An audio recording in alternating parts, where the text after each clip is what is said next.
is currently July, and I read this in March.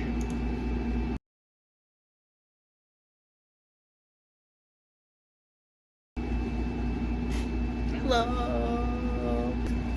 It is 1 p.m. and I have not slept yet, so what better time than to finally do this book review video. The last book review that I have uploaded for here was Chain of Gold over a year ago, and I read the second one. Today's makeup look is actually inspired by this. For the first one, I did that as well. I actually don't even remember what I looked like, so I feel like it's probably similar. I've been taking extensive notes. It is currently July, and I read this in March.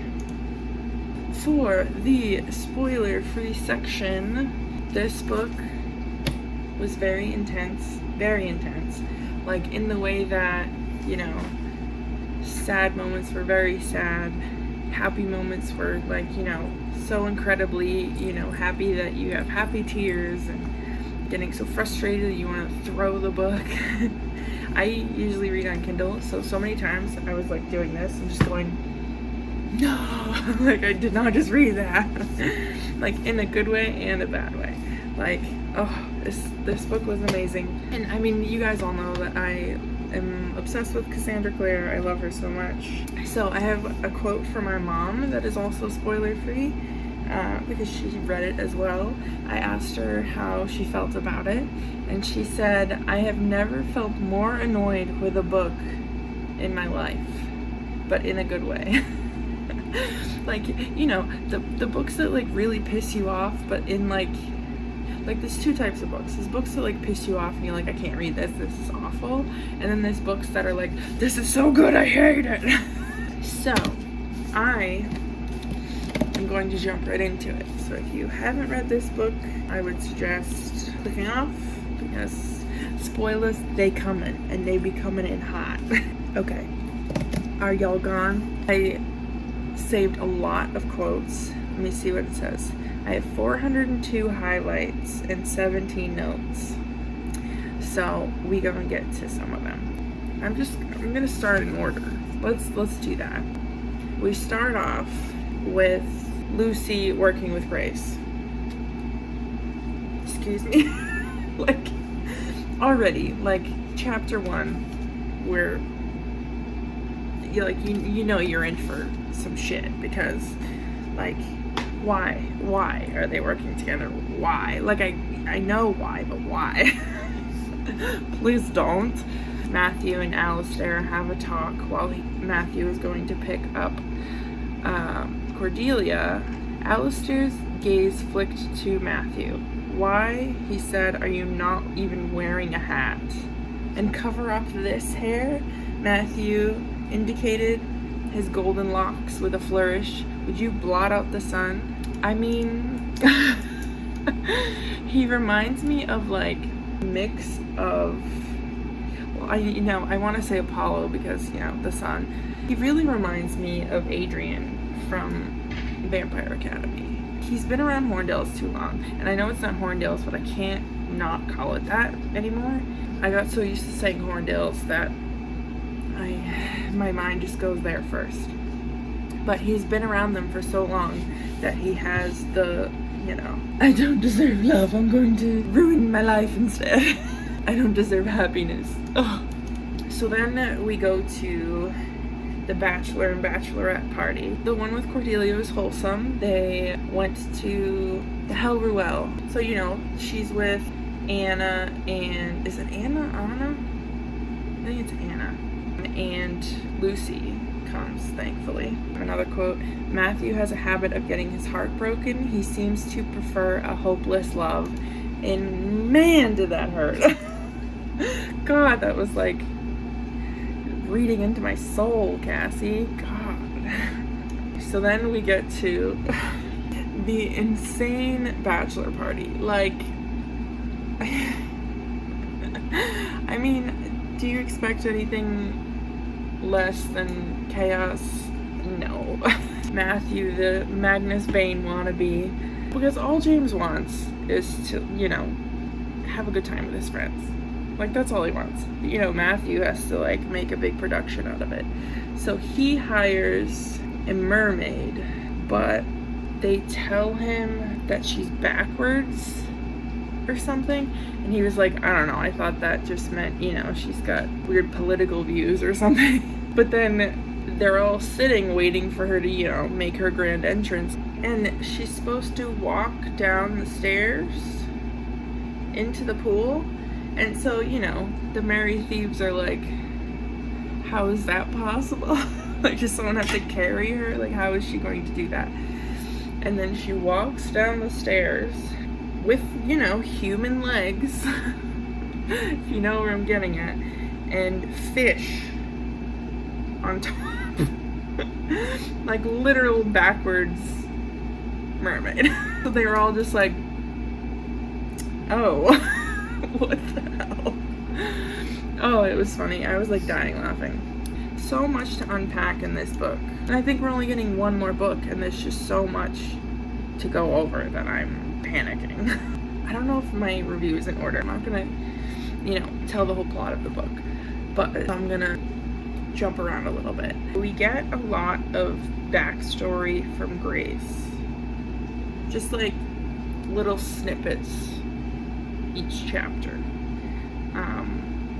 We don't get it all at once, but it is a lot to unpack. Like, you know, you feel bad, but like you also don't, because she's a horrible person. She had such a horrible life, starting with her literally being bought as if she was a product, which was like, I feel like we need to learn more about this, because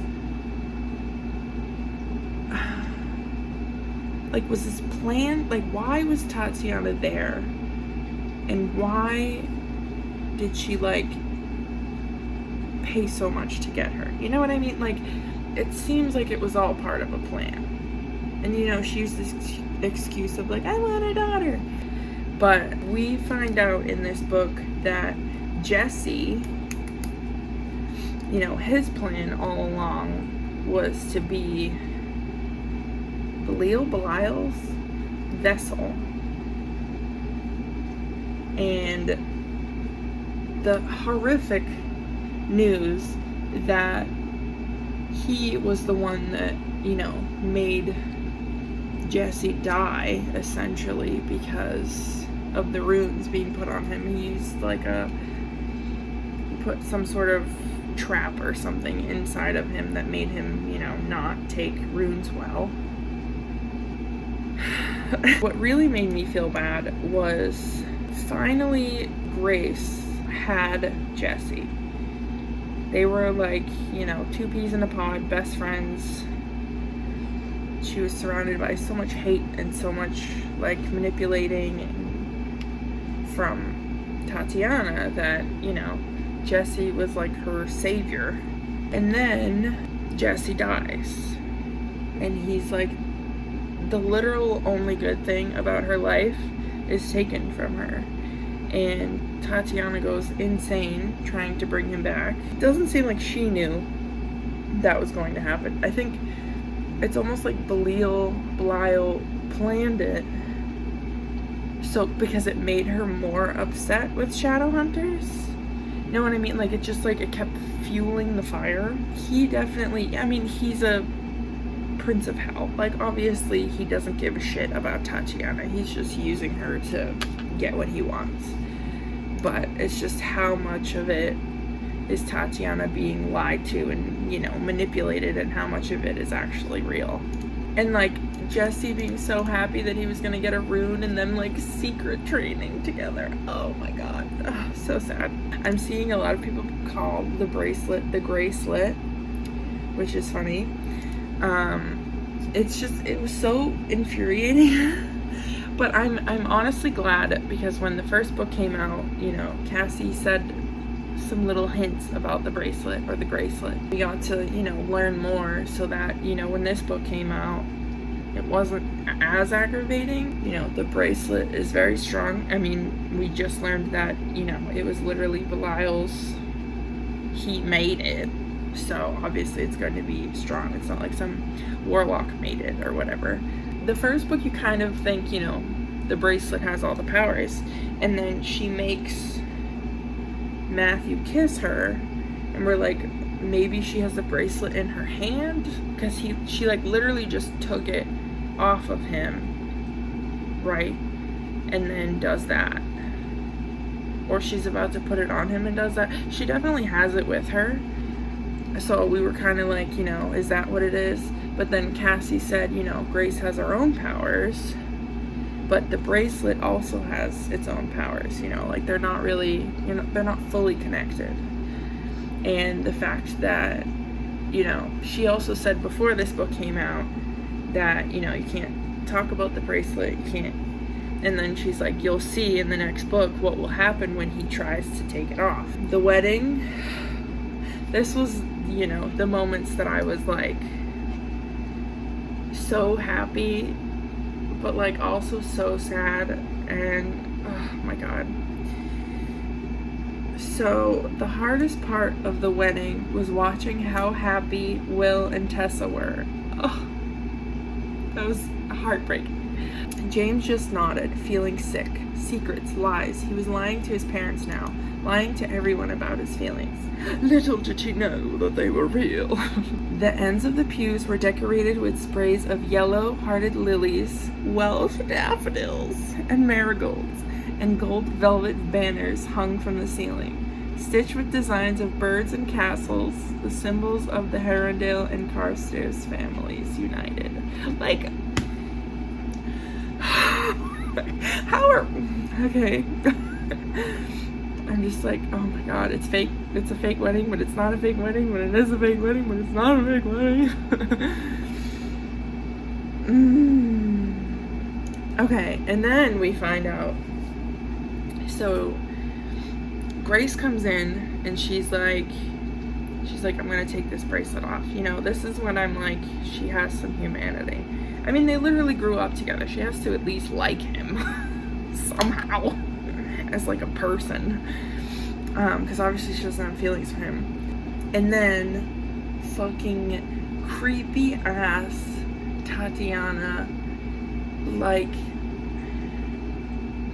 possesses, like uses Belial, like Belial helps her possess a maid, and like the bone crunching and just ugh. Like she couldn't, like Tatiana is scary and, you know, a hot mess, but that was a whole nother. Don't you dare take the bracelet off him.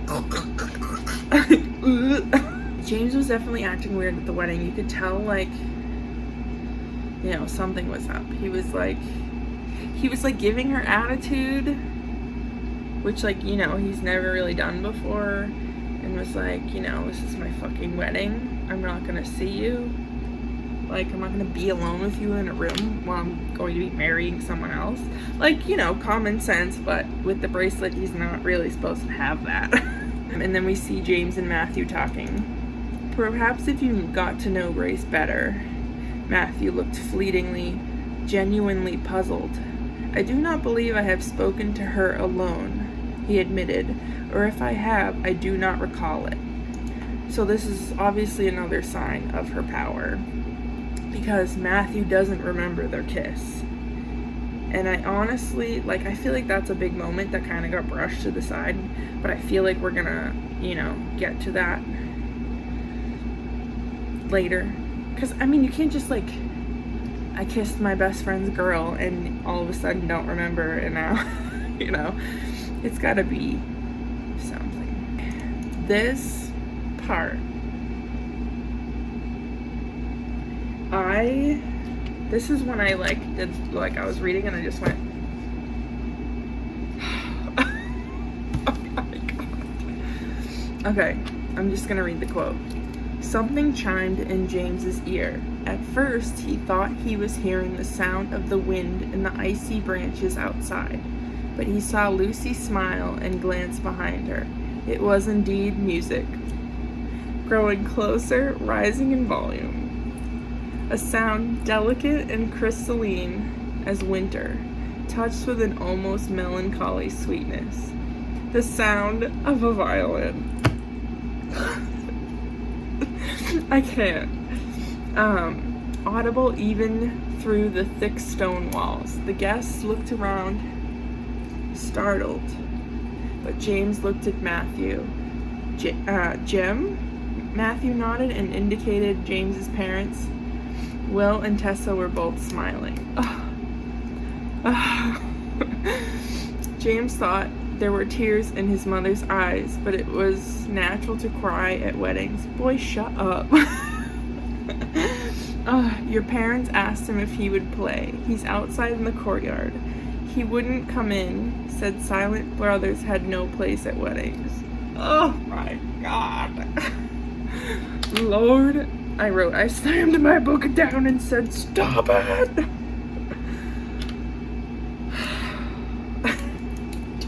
Too much. This was like, I don't know, 5% of the book and I'm already having a heart attack. Oh, them both forgetting that they have to kiss at the altar. Oh my God. Fucking children. They're literally children. They're teenagers getting married, but my God. When they get to the house, like, freaking Cordelia is like, it's gonna be, my house, but, in the end, this is gonna be his and Grace's house. And then she's like, don't expect anything, don't get your hopes up. And, like, in this book, like, she pisses me off so much, but I get it, because I'm the same way. I'm always like, someone could look me straight in the eyes and be like, I'm in love with you. And I'll be like, they probably didn't mean it. Or, like, they were just drinking, or, always just, like, never believing anything. Especially with someone like, James, who's being, like, forced to say horrible things to her and being like, you don't mean anything to me and blah, blah, blah. James putting in so much effort to decorate the house with tiny things for Cordelia. Oh, that Horndale is in there somewhere, but he's trapped. Herondale, sorry. Even a cursed Herondale is full of love. Will would know. And Jace too. All the little things he had picked out, the dictionary, the miniatures, the chess set, were thoughtful, beautiful. No wonder she had hardly seen James for the past few months. It must have taken him an incredible amount of time to create such a lovely space. It was perfect. Everything she would have dreamed and chosen for herself. Ooh, it sounded like a clown. And then they go to their first party. Oh, no. Hold on. We have to talk about the wedding night. It's so frustrating. Because, like, I can only imagine, I can only imagine James's head through all of this. You know what I mean? Like, he's seeing, this girl in her wedding dress and, like, helping her take it off. His heart is like, oh my God, I'm in love with her. I've been in love with her since I was a child. But then the bracelet has this such powerful magic that it's like, no, you don't. So you can only imagine, like he literally, takes her dress, like unties her dress, and then it was like, get out. Because he's like, I'm feeling so many feelings for you, but I'm not allowed to. So yeah, they get to the party, and then they dance, and Mrs. Herondale, would you do the honors of dancing the first waltz with me? She looks at him in surprise, but husbands aren't supposed to. They don't dance with their wives. Well, this one does, said James, and whirled her across the floor. Which is such a Will thing, you know what I mean? Such a, I just saw Will in his presence. But, like, oh, man, women literally get no independence unless you're married. And then once you get married, you have no fun. Like, it's just a lose-lose situation. Like, she walks in and, like, has to sit with all the married women, and they're just all, like, gossiping and, like, miserable. She's like, I don't want to deal with that. That's awful. Jessamine is great. She's great. I always loved her because she's just so, like, ditzy. Like, so funny. Jessamine had drifted down to sit at the desk's edge, swinging her insubstantial legs. At least her marriage is publicly recognized. When I married Nate, no one even wanted to hear about it. Well, that's probably because he was a murderer, Jessamine. Oh, that was another one of those moments where I was like, oh my god, yes. And, you know, we start noticing the headaches. Anytime James starts thinking about Cordelia, or like his feelings or anything, or even wanting to take off the bracelet, he gets this sharp, you know, awful headache. So I really liked the Easter eggs because I read the Magnus books, the like series, the Eldest Curses. And like we get to hear, you know, Jem's rescue story from two different people now, because, you know, we heard it from, I can't remember that lady who was there, but telling, you know, Magnus and everybody the story of what happened. And then we have Cordelia's dad telling the story of how it happened, since he was there. I'm trying not to like read the whole plot of the book, but I also don't want to be like, and then he died. But you know, he died. And so it was so like, so he comes and demands money from James and says, you know, you Herondales are so rich, and you know, you can give me money. And I was watching Christine Riccio, who's on, you know, BookTube. She always does the best book reviews, but she was like, I don't know why it has taken me this long to ask the question of how do Shadowhunters get money? I was like, I have no idea, because humans, you know, don't really know that they exist, and they've, you know, been around for centuries. So who the fuck is paying them? You know, like, how are they rich? And like other Shadowhunters aren't. Is this because they have a bigger family? Like, I don't get it. I can't mourn, he said in a choked voice. I cannot mourn my own father. What does that say about me? Alistair. That love is complicated, says Cordelia.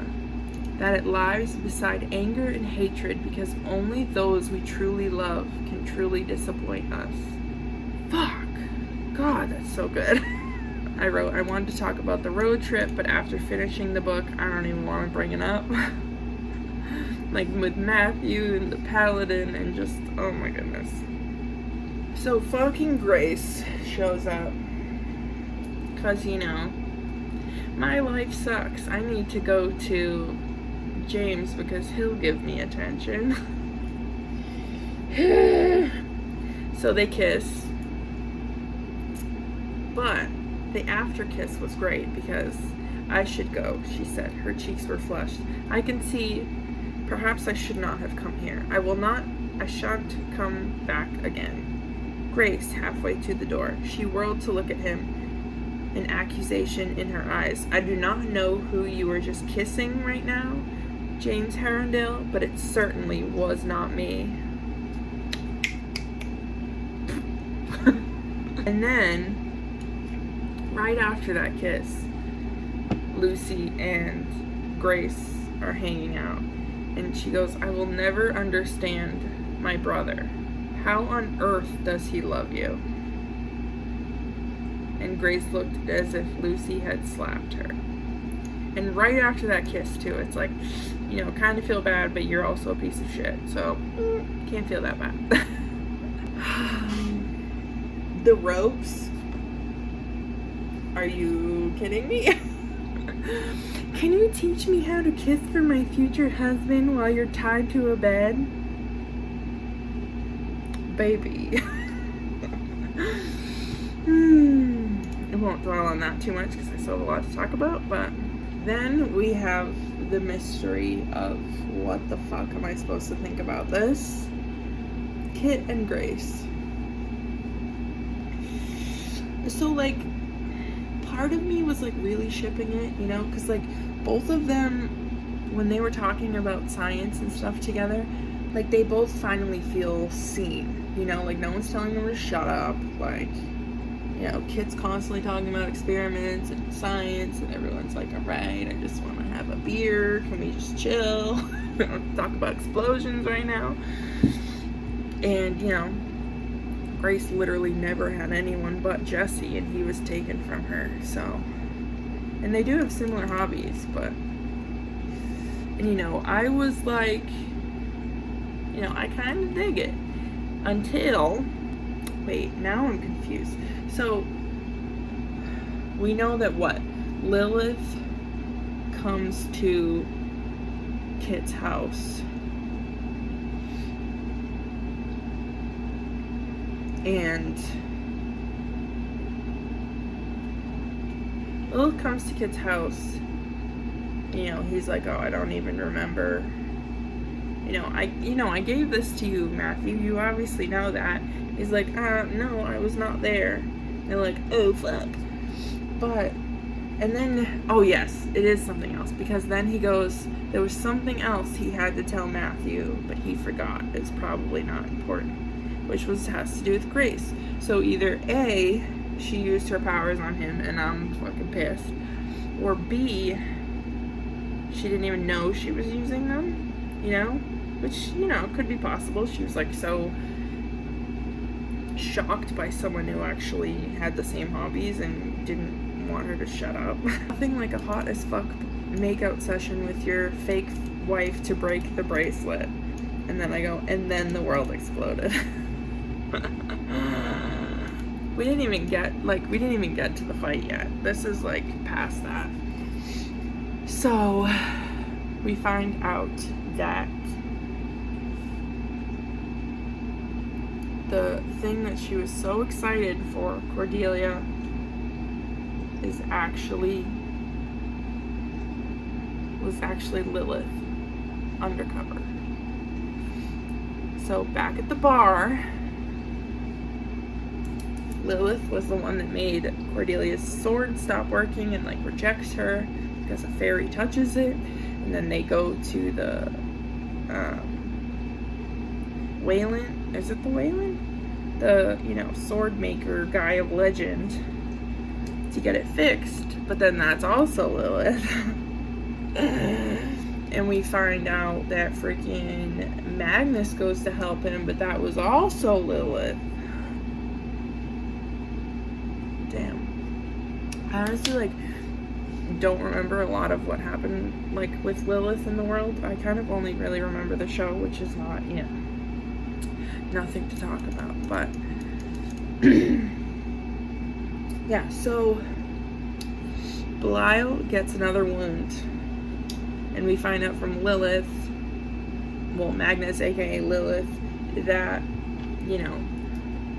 you have one, you need two more. Which, so now he has two, that means one more wound will kill him or hurt him or whatever.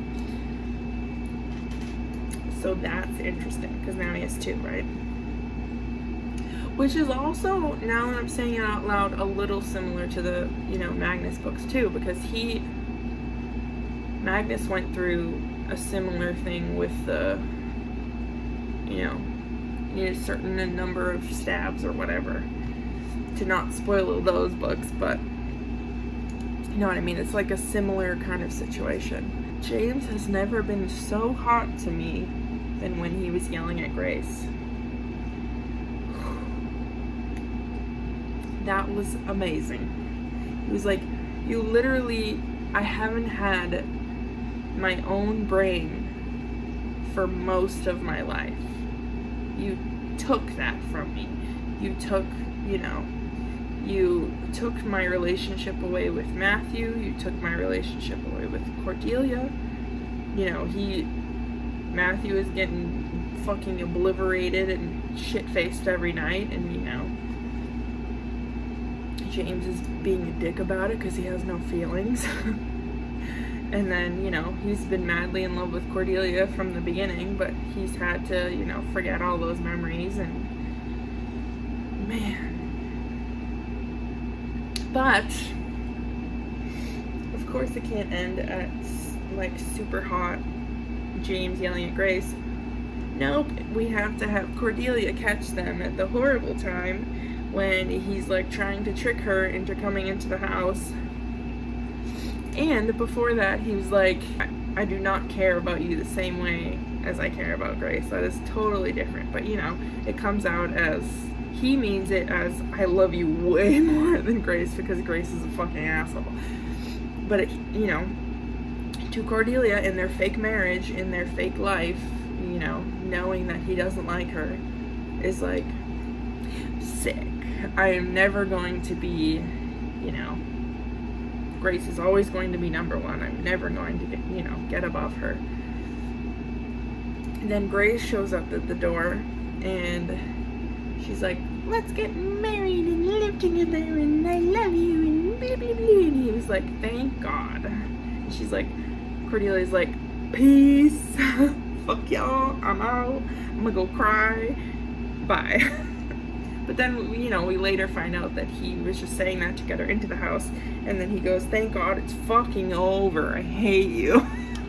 But, you know, of course Cordelia doesn't hear that part. And you know what happens? Matthew sneaks into the kill. Mr. Celia girl. You know, and James is like 3 fucking steps behind them. He finally, you know, we don't think he's gonna catch them in time. Matthew is going to go to fucking Paris with Cordelia. They have this like romantic whatever. And James is like, you know, as the reader, we're like, of course he's not gonna get there in time. And then, you know, he gets there and he sees them, like, you know, in shouting distance. And we're like, oh my God, fucking say something. And like he goes to, you know, go to them and a fucking arm grabs his arm. And it's his fucking dad saying that Lucy's missing and you're the only one that can fucking... And Magnus is actually here this time. And Magnus is very confused why James's wife is now with his parabatai on a train while James is trying to run after them. Gosh. One day he would be able to reach Cordelia again, to explain to her, but by then would she even care or believe him? James was silent. We suffer for love because love is worth it. You fucking Herondales, I'm gonna slap some fucking sense into them. They all sound the fucking same, dude. Oh my God. Even the ones that don't get raised as a Herondale are still fucking Herondales, like Jace. Fuck. Anyway, then before I get to the conspiracies, I do want to touch on Lucy's situation. So she like commands Jesse to come back from the dead. What? And like he does, but then Lucy passes out.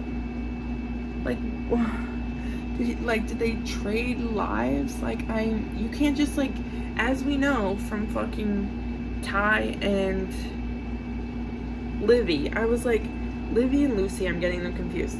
So we find out, you know, from Livy and Ty that you can't just bring someone back. Like, that doesn't, you know, you're gonna have some sacrifices and shit. Like, in like in any fictional world, like, because obviously people aren't doing fucking necromancy here in real life, but to give a life, you have to take a life. Like, in every lore, in every world, it's always like, if you want to bring someone back from the dead, you have to kill someone. And I think that's what, like, Malcolm was all about too. Like, he was like, I am going to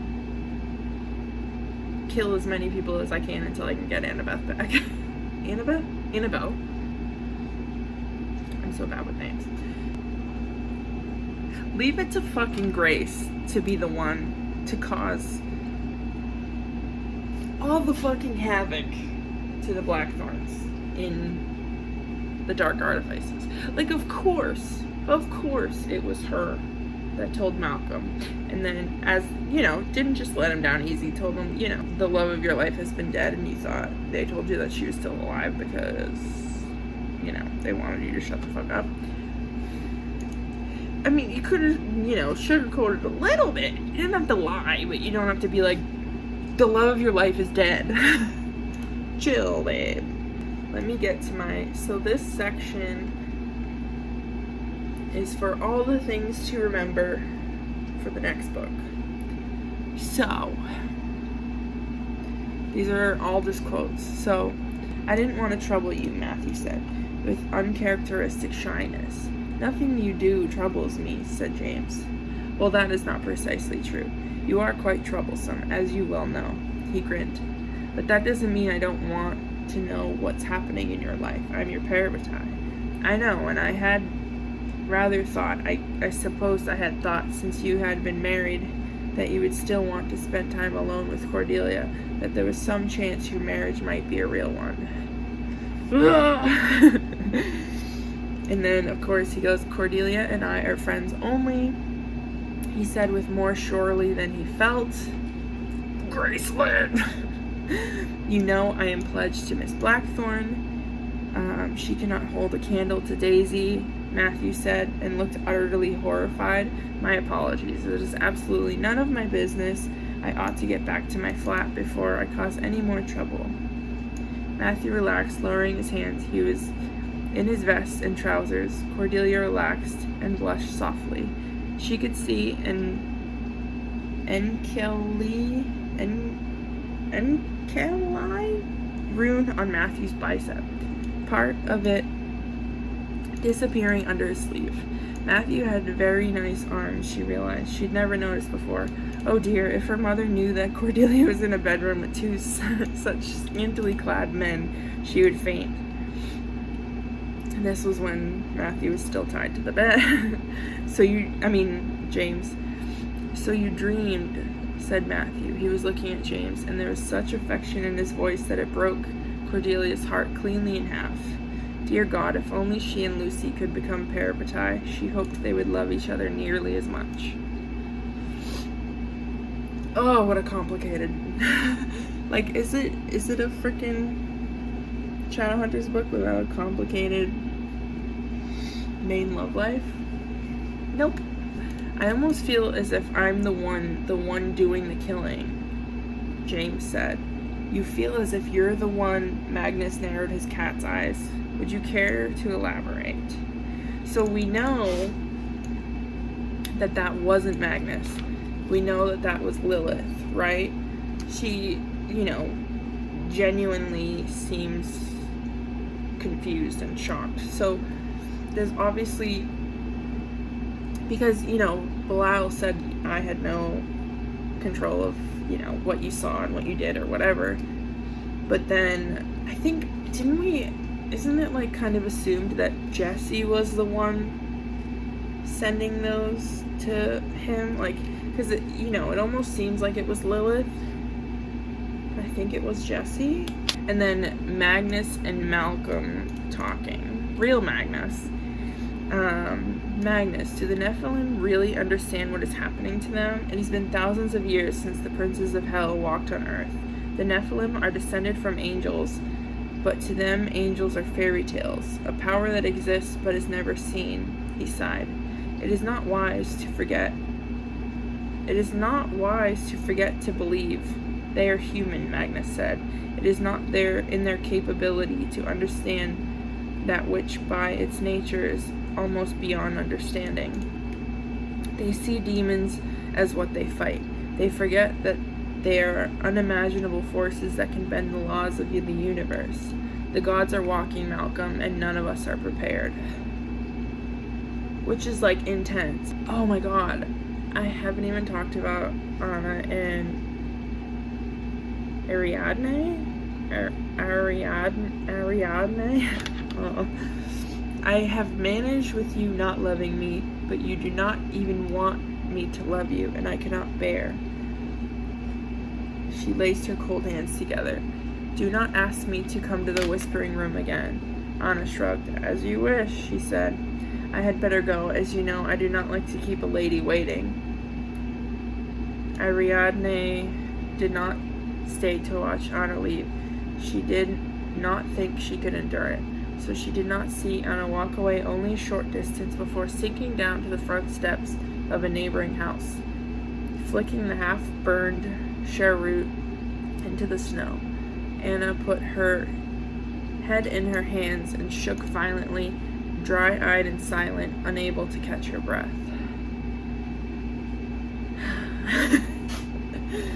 Okay, one more and then we're getting to conspiracies.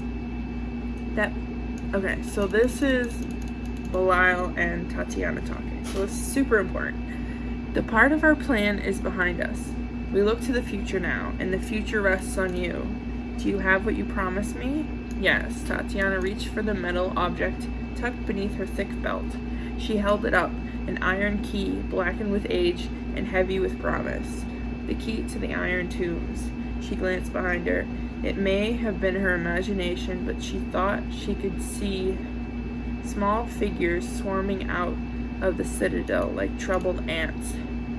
Now take me from here as you swore you would. So not only did Tatiana escape, but she gave Belial a very important thing. Tight. The big conspiracy, or like, what's it called? Like guess of what's gonna happen, or my thoughts, was that, okay, so I wasn't thinking this before, but I started thinking it when my friend was reading it. So Hypatia is a big fan of Lilith, right? And she basically worships her. And, you know, it almost seems like she mentions her constantly. So the day that Cordelia talked to the fairy in the Hell Ruel, that was, you know, a big Lilith celebration at Heptia's bar. So you know she has to be involved somehow, right? And which, you know, has me confused because we find out that, you know, Heptia, or whatever her name is dating Magnus. So that's why we're not getting a, you know, Matthew relationship. But, you know, if she was dating him, she would have known, A, he wasn't back in town, he was still at the thing, or like B, he was acting different, you know, so like that makes me think that, you know, she's in on it. Or they were never in a relationship and it was just kind of like a way to make him come back. That night of her bachelorette party, she's like really talking about, you know, how the holidays for Lilith and, you know, we worship her and everything, like just keeps bringing up Lilith, you know. And then immediately after, Cordelia sees the fairy who infects her sword, who is Lilith. So, you know, like there has to be a connection. There's no way that she doesn't know that. Even if they were actually dating, like that would make her realize, you know, that's not Magnus, because, you know, we're literally dating, so I know that that's not him. So what I was thinking is, I'm wondering, you know, now that Will and James are with, like, the real Magnus, if that is gonna go into play with Matthew, like, and Magnus, you know what I mean? Like, is that, you know, for the next book, is James gonna be like, dude, I've been in love with you this whole time, but Grace is a dick, so, and then you know, Matthew's like, fuck me, everybody leaves me, I fucking hate myself. And then Magnus would be like, come. I will show you love. So there's also some other conspiracies that everyone else is talking about. This entire book was all about miscommunication, right?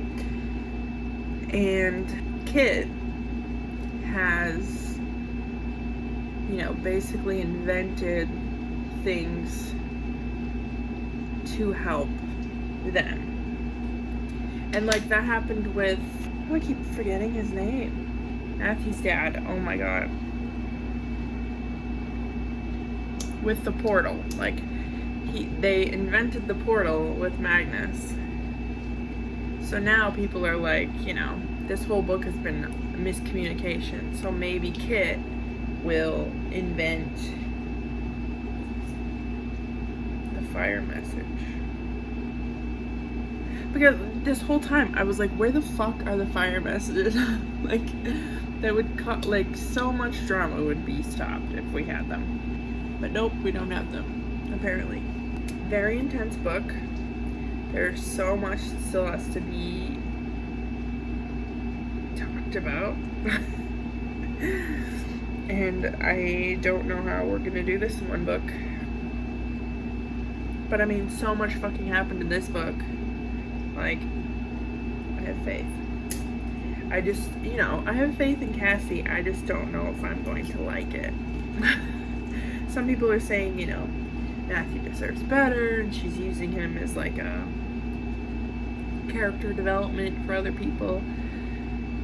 But, you know, that's not like her, you know? But is it though? Because that guy that freaking Simon went to school with, George? I don't know. But that is my review. 10 out of 10. 100 out of 10. Amazing. Cassie did not fail us. She's probably gonna hurt us a lot, but she did not fail us. A lot to happen. And like, so all of this is going on, right? And James has his brain back. The only time he ever has his brain back was like, I don't know, a couple days, 1-2 days in the first book, that she like takes it off and then puts it back on him. Like, I can't imagine what he's going through. He finally knows like the truth, what everything's about, and now his like girl that he's been in love with since he was a child but was like forced to forget is now leaving with his parabatai. Like, it's a fucking mess. Like, 1, do we think it's gonna work out? 2, because you know, ideal world, Matthew's gonna end up with Magnus, Cordelia is going to be with James, and Grace is going to, you know, admit to her crimes. That's if Tatiana doesn't fucking, you know, swoop in and stop her. But now that everybody knows, you know, James is gonna tell everyone, I'm wondering, like, so if they do get back together, are they gonna have another wedding? You know, like a real one this time. Or like a small ceremony, I don't know. There's a lot in this book. Like, I was ranting to my friend who has never even like heard of Shadowhunters before, because I was just like, I need to talk to somebody. I should have just recorded for this video, but I didn't. Oh man. Hello. Editing Kayla here, as you can see. I can't believe I made like an hour-long video about Chain of Iron, and I did not talk about Alistair and Thomas at all, or even like the mortal sword. Like, that was like one of my favorite parts, when like Will is talking to Thomas with the mortal sword. Like, that was so funny. and like Thomas and Alistair, and like, oh my gosh. There's just like, I feel like I could talk for like ever about these books, but I just feel bad that I didn't mention that. So here's my little, you know, editor snippet. Anyway, like, because it was so good. You know what I mean? So I hope you liked this video. I really miss being on YouTube. It's just, you know, life's been crazy. It's 2 p.m. and I haven't slept yet, so. Oh, man. Alright, guys. If you like book videos, challenge videos, vlog videos, feel free to subscribe and like this video if you liked my review analysis type thing. I do like doing these, but I know, you know, a lot of people that watch my videos don't really read the same things as me, but I did really want to talk about this because I had a lot to talk about, and it helps me remember for, you know, when the third one comes out. Alright, I'm Taylor, this is my channel, and I will see you next time. Bye!